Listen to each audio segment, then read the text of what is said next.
अस्सलामु अलैकुम वरहमतुल्लाहि वबरकातुहू। प्यारे अज़ीज़ों, उम्मीद करता हूँ आप सब लोग खैर आफियत से होंगे। जैसा कि आप लोग जानते हैं कि हमारा जो टॉपिक चल रहा है वो है मुरक्कब जारी का। अल्हम्दुलिल्लाह हमने हुरूफ़ जारा के 11 हुरूफ को मुकम्मल कर लिया। अब जो बाकी 6 हुरूफ रह जाते हैं उनको भी इंशाअल्लाह हम नेक्स्ट वाली वीडियो में डिस्कस करेंगे। लेकिन आज का जो हमारा टॉपिक है वो थोड़ा सा डिफरेंट है, क्योंकि एक भाई ने जो है पिछली वीडियो पर एक कमेंट किया था, एक सवाल किया था, और वही सेम सवाल जो है हमारे कुछ भाइयों और बहनों ने हमें इंस्टाग्राम पर भी किया है। तो मैंने ये मुनासिब समझा कि उस सवाल का जवाब मैसेज के ज़रिए ना दिया जाए बल्कि एक मुकम्मल वीडियो बनाई जाए ताकि हर किसी को फ़ायदा हो। ठीक है जी। सवाल बड़ा ही इंटरेस्टिंग है, इसको आपने समझना है। सवाल जो किया गया है वो सूरह फातिहा के अंदर है। वो यूं है कि जब हम सूरह फातिहा की 5वीं और 6ठी आयत को पढ़ते हैं, अब इसके 2 तरीक़े हैं, या तो हम अलग अलग करके आयत को पढ़ते हैं या हम मिलाकर पढ़ते हैं, वसल की सूरत में पढ़ते हैं। ठीक है ना। अगर हम इस 5वीं आयत को पढ़ेंगे कैसे, आऊज़ु बिल्लाहि मिनश शैतानिर रजीम इय्याका नअबुदु व इय्याका नस्तईन, तो हम यहाँ पर वक्फ करेंगे। ठीक है ना। उसके बाद शुरुआत कहाँ से करेंगे, इहदिना सिरातल मुस्तकीम। तो हम इहदिना से जब शुरुआत करेंगे, इब्तिदा करेंगे, तो इस हमज़ा को हम पढ़ते हैं, इस हमज़ा को हम पढ़ते हैं। ठीक है ना। ये पहला तरीक़ा है। दूसरा तरीक़ा उन्होंने कहा कि हमने सुना है कि कुछ लोग पढ़ते हैं इय्याका नअबुदु व इय्याका नस्तईन नहदिना सिरातल मुस्तकीम, तो वो इस नस्तईन के नून को इस हा के साथ मिलाते हैं, बराह रास्त इस हमज़ा को छोड़ देते हैं। क्या इस हमज़ा को हम छोड़ सकते हैं? क्योंकि जब हम इब्तिदा यहाँ से करते हैं तो हम इस हमज़ा को पढ़ते हैं, लेकिन जब वसल करते हैं तो इस नून को इस हा से मिलाते हैं, इस हमज़ा को नहीं पढ़ते। जब ये वस्ते कलाम में आता है तो ये किस हद तक सही है, इसकी वजह क्या है? ठीक है ना। मैक्सिमम लोगों ने जो है यही सवाल किया है, तो मैंने ये मुनासिब समझा कि इसको मैं समझा लूँ, क्योंकि ये सूरह फातिहा है, हर किसी को याद होती है, तो ये तग़य्युरात जो है ये सब लोगों को मालूम होने चाहिए। ठीक है ना। अब हमज़ा की अक़साम जो है मैंने तजवीज़ सीरीज़ के अंदर पढ़ाई हैं। ठीक है ना। जिन्होंने उन क्लासेस को नहीं देखा है तो इस वीडियो के डिस्क्रिप्शन बॉक्स में उन तमाम क्लासेस का लिंक मिल जाएगा। इस वीडियो को देखने के बाद जो है आप उन वीडियोस को देख सकते हैं। ठीक है ना। देखिए, मैं आपको यहाँ पर हमज़ा की मेनली कुछ अक़साम सिखाऊंगा ताकि हमारे सवाल का जवाब हमें मिल जाए। ठीक है ना। देखिए, एक होता है रट्टा मारकर याद करना, ठीक है ना, वो फॉर सम टाइम याद रहता है, और एक होता है समझकर कोई चीज़ याद करना, और वो जो चीज़ होती है वो ज़िंदगी भर याद रहती है। ठीक है ना। तो आपने हर एक चीज़ को समझना है ताकि आपको ज़िंदगी भर ये चीज़ याद रहे। ठीक है ना। और आप अपने स्टूडेंट्स को भी सिखा सको। ठीक है जी। चलिए, देखिए, हमज़ा की जो मेनली यहाँ पर हम अक़साम जानेंगे उसको आपने समझना है। ठीक है ना। हमज़ा की जो पहली किस्म है उसे कहा जाता है हमज़ा असली। बात को समझना, हमज़ा असली। अच्छा, हमज़ा असली, इसकी डेफिनेशन क्या है? बिल्कुल सिंपल है, टू द पॉइंट आपने याद रखना है। क्या? हमज़ा असली वो हमज़ा होता है जो रूट वर्ड का हिस्सा हो। यानी हमज़ा असली वो हमज़ा होता है जो रूट वर्ड का हिस्सा हो। जो किसका हिस्सा हो भाई? रूट वर्ड का। रूट वर्ड किसे कहा जाता है भाई? मादे को कहा जाता है, यानी जो मादा होता है। ठीक है ना। मिसाल मैं आपको दूंगा, जैसे हमारे पास एक लफ्ज़ है, ये लफ्ज़ आपने बार बार कुरान के अंदर देखा होगा, पढ़ा होगा, ये है युमिनूना। युमिनूना, ये आपने कुरान के अंदर पढ़ा है बार बार। अगर हम इसका रूट वर्ड देखेंगे तो हमारे पास आएगा हमज़ा मीम और नून, यानी अमीना से।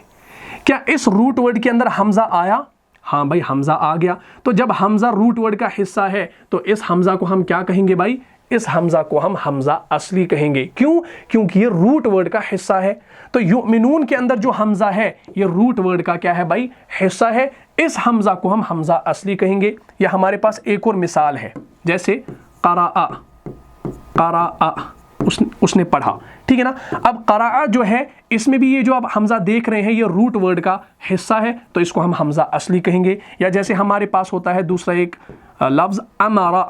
अमरा के अंदर ये हमज़ा जो है ये रूट वर्ड का हिस्सा है, तो इसको हम कहेंगे ये हमज़ा असली है। तो अब आपने इतना याद रखना है कि जो हमज़ा रूट वर्ड का हिस्सा हो उसे क्या कहा जाता है भाई? उसे हमज़ा असली कहा जाता है। क्यों? क्योंकि वो रूट वर्ड का हिस्सा होता है, वो एक्स्ट्रा नहीं होता, वो एडिशनल नहीं होता, वो जायद नहीं होता। बात क्लियर होगी? तो ये हमज़ा की पहली किस्म है, इसको आपने सिंपली याद रखना है ताकि आपको फ़ायदा हो। ठीक है ना। तो हमारे सवाल का जवाब अभी भी नहीं मिला है, लेकिन इसको आपने समझना है। ठीक है ना। चलिए, अच्छा, अब हमज़ा की जो दूसरी किस्म है उसे कहा जाता है हमज़ा जायदा। क्या कहा जाता है भाई? हमजा जायदा। जायदा किसे कहा जाता है भाई? एडिशनल को। किसे कहा जाता है भाई? एडिशनल को। एडिशनल समझते हैं? जो एक्स्ट्रा होता है, जो एक्स्ट्रा होता है, जो जायद होता है, हमजा जायदा। अच्छा, इसकी डेफिनेशन क्या है? बिल्कुल सिंपल है। हमजा जायदा वो हमजा होता है जो रूट वर्ड का हिस्सा न हो। इस बात को समझना। अब हमजा जायदा जो है ये वो हमजा होता है जो रूट वर्ड का हिस्सा नहीं होता। ये रूट वर्ड का हिस्सा नहीं होता। जैसे मैं आपको मिसाल दूं, हमारे पास एक लफ्ज है इज्तनबा। क्या है भाई? इज्तनबा। इज्तनबा। अगर हम इस इज्तनबा का रूट वर्ड निकालेंगे तो निकल कर आएगा जीम नून बा। क्या जीम नून बा के अंदर कहीं हमजा आया? नहीं आया। तो ये जो हमजा आप स्टार्टिंग में देख रहे हैं ये हमजा जायदा है। क्यों? क्योंकि ये रूट वर्ड का हिस्सा है ही नहीं। ठीक है जी। जैसे दूसरी एग्जांपल हमारे पास है इक्तसबा। क्या है भाई? इक्तसबा। इक्तसबा। अगर हम इसका रूट वर्ड निकालेंगे तो निकल कर आएगा काफ सीन बा। क्या काफ सीन बा, क्या इसके अंदर कहीं पर हमजा आया? नहीं आया। तो ये जो पहला हमजा आप देख रहे हैं ये हमजा जायदा है। ये हमजा जायदा है। क्यों? क्योंकि रूट वर्ड का हिस्सा नहीं है। तो अब आपने याद रखना है कि हमजा जायदा वो हमजा होता है जो रूट वर्ड का हिस्सा नहीं होता। बात यहां तक क्लियर होगी। अब आपने हमजा जायदा की डेफिनेशन को जान लिया। अब आपने यहां पर अच्छे से ध्यान देना है कि हमजा जायदा जो है इसकी मेनली दो अकसाम है। मेनली दो अकसाम है, उसको आपने जानना है। उन्हीं के अंदर जो है हमारे सवाल का जवाब छुपा है। ठीक है जी। अच्छा, ये जो दो अकसाम है इसको आप इंशाल्लाह समझ लीजिए। ठीक है जी।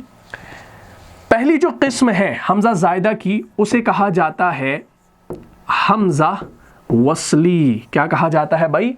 हमजा वसली, जिसको आप हमजतुल वसल कहते हैं। ठीक है ना, ये वही है।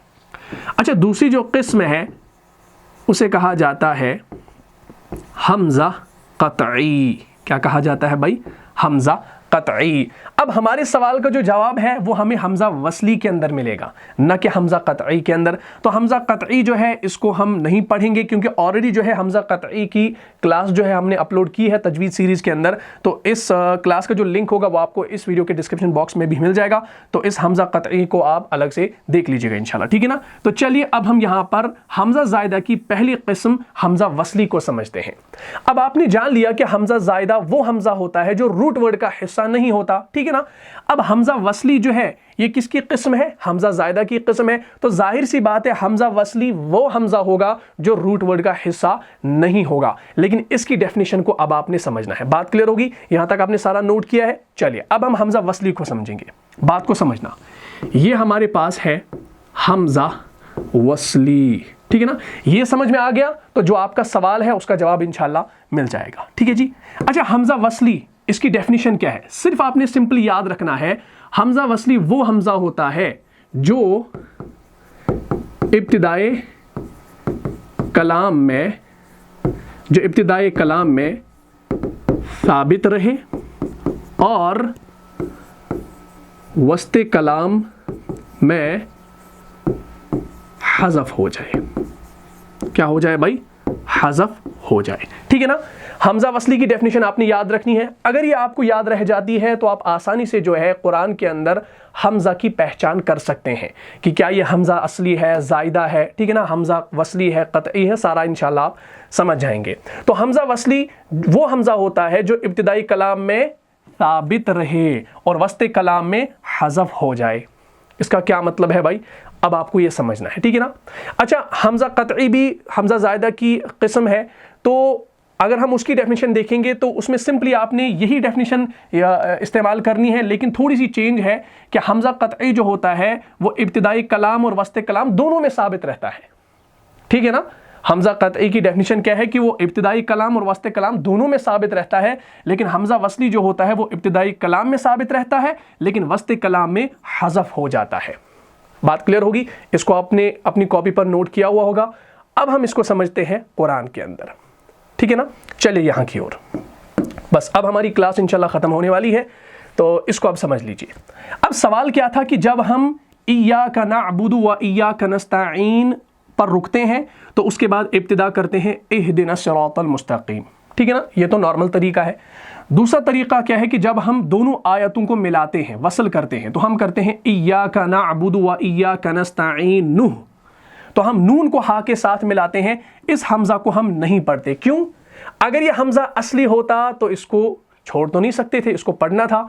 अब हम यहां पर देखेंगे ये इहदिना जो है, अगर हम इसका रूट वर्ड पहले निकालेंगे तो हमारे पास निकल कर आएगा हा दाल और या। ये इसका रूट वर्ड है, हा दाल या।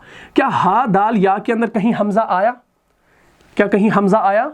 इन तीन हरूफ के अंदर कहीं हमजा आया? नहीं आया। तो जब यहां पर हमजा बिल्कुल नहीं आया तो जाहिर सी बात है, अब ये जो आप पहला हमजा देख रहे हैं इहदिना के अंदर, ये रूट वर्ड का हिस्सा नहीं है, तो हम इसको हमजा असली नहीं कहेंगे, हम इसको हमजा जायदा कहेंगे। ठीक है ना, हमजा जायदा वो हमजा होता है जो रूट वर्ड का हिस्सा ना हो। तो ये रूट वर्ड का हिस्सा नहीं है, तो ये हमजा जायदा है। लेकिन हमजा जायदा की कौन सी किस्म है वो अब आपने समझना है। क्या ये इब्तिदाई कलाम में पढ़ा जाता है? हाँ भाई, अगर हम यहां से शुरू करेंगे इहदिना सिरातल मुस्तकीम, तो हमने इस हमजा को पढ़ा। हमने जब यहां से इब्तिदा की तो इस हमजा को हमने पढ़ा। ठीक है ना, इब्तिदाई कलाम में साबित रहा, इब्तिदाई कलाम में साबित रहा। अच्छा, अगर यह वस्ते कलाम में आएगा, क्या हज़फ हो जाएगा? तो हम जब पढ़ते हैं इय्याका नअबुदु व इय्याका नस्तईन नुहदिना, तो हमने जब इस नून को इस हा से मिलाया तो वस्ते कलाम में जब यह हमजा आ गया, ये हज़फ हो गया। क्या हो गया भाई? हज़फ हो गया। तो मालूम हुआ कि ये जो इहदिना के अंदर ये हमजा आप देख रहे हैं, ये कौन सा है भाई? इसको हम हमजा वसली कहेंगे। क्यों हमजा वसली कहेंगे? क्योंकि अभी हमने जाना कि हमजा वसली वो होता है जो इब्तिदाई कलाम में साबित रहे और वस्ते कलाम में हज़फ हो जाए। तो सेम यहां पर क्या हुआ कि जब हमने यहां से इब्तिदा की तो हमने इहदिना को पढ़ा, लेकिन जब हमने कनस्ताईन नुह पढ़ा तो हमने नून को हा के साथ बराह रास्त मिला लिया, इस हमजा को हमने नहीं पढ़ा। तो मालूम हुआ कि ये हमजा जो है ये हमजतुल वसल है, वसल की सूरत में हज़फ हो गया। बात क्लियर होगी? तो इसको इंशाल्लाह अब आपने समझना है। अगर हम इस पूरे सूरे की तरफ नजर डालें, ठीक है ना, देख लीजिए अल्हम्दुलिल्लाहि रब्बिल आलमीन। अब अल्हम्दु जो है इसके अंदर ये जो आप हमजा देख रहे हैं ना, ये भी हमजतुल वसल है। ये कब हमजतुल वसल बन जाएगा? जब हम बिस्मिल्लाहिर्रहमानिर्रहीम के इस मीम को इस लाम के साथ मिलाएंगे। जैसे बिस्मिल्लाहिर्रहमानिर्रहीम मिल्हम्दुलिल्लाह, मिल मीम लाम जेर मिल, तो ये हमजा पढ़ने में नहीं आएगा जब हम वसल करेंगे। तो मालूम हुआ कि ये हमजा जो है ये हमजतुल वसल है। ठीक है ना, लिल्लाहि रब्बिल आलमीन, तो रब्बिल इस बा को हमने इस लाम से मिलाया, इस हमजा को नहीं पढ़ा।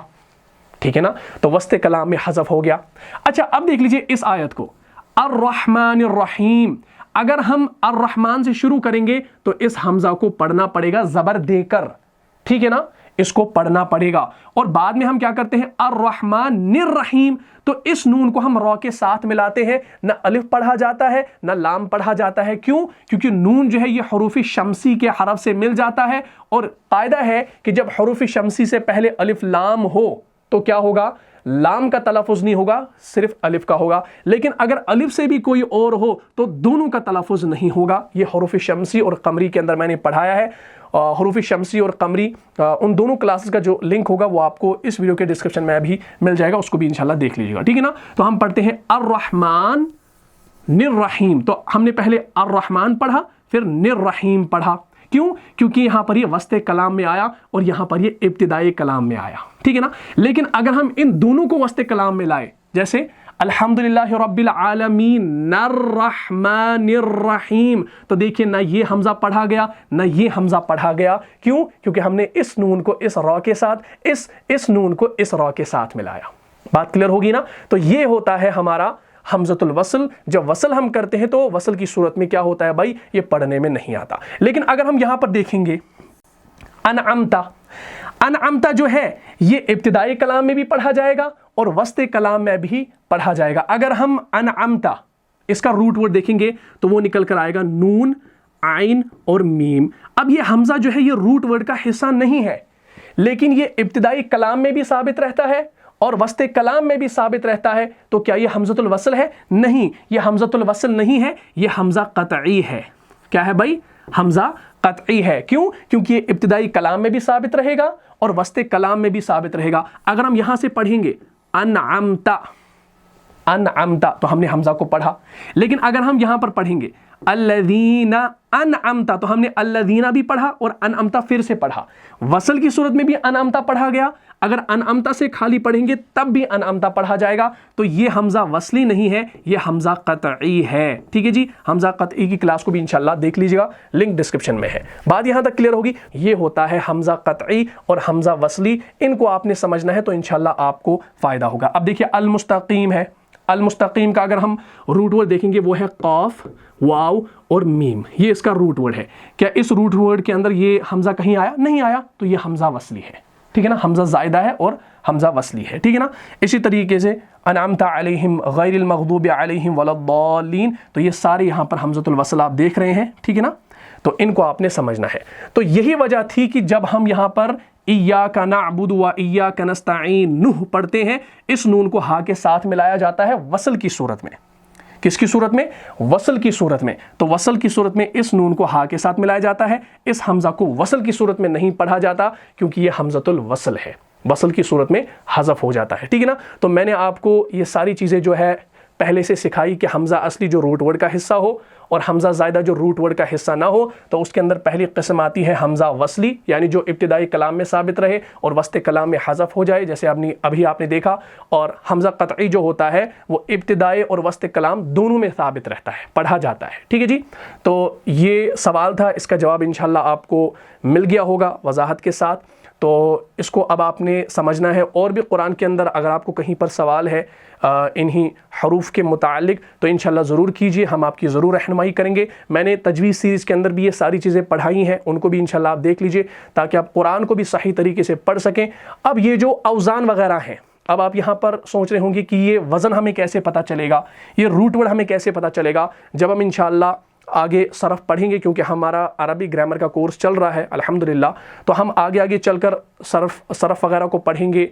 हम ये जो तग़य्युरात हैं हरूफ के अंदर, ये सारी चीज़ें इंशाल्लाह समझेंगे, औज़ान को पढ़ेंगे तो सारी चीज़ें हमारे सामने आ जाएंगी, फ़िक्र ना कीजिए। तो फ़िलहाल जो सवाल था उसका जवाब आपको मिल गया होगा। तो उम्मीद करता हूँ पूरी क्लास जो है समझ में आ गई होगी। अगर आपको इस क्लास से फ़ायदा हुआ है तो अपनी दीनी भाइयों और बहनों में इसको लाज़मन शेयर कर दीजिए।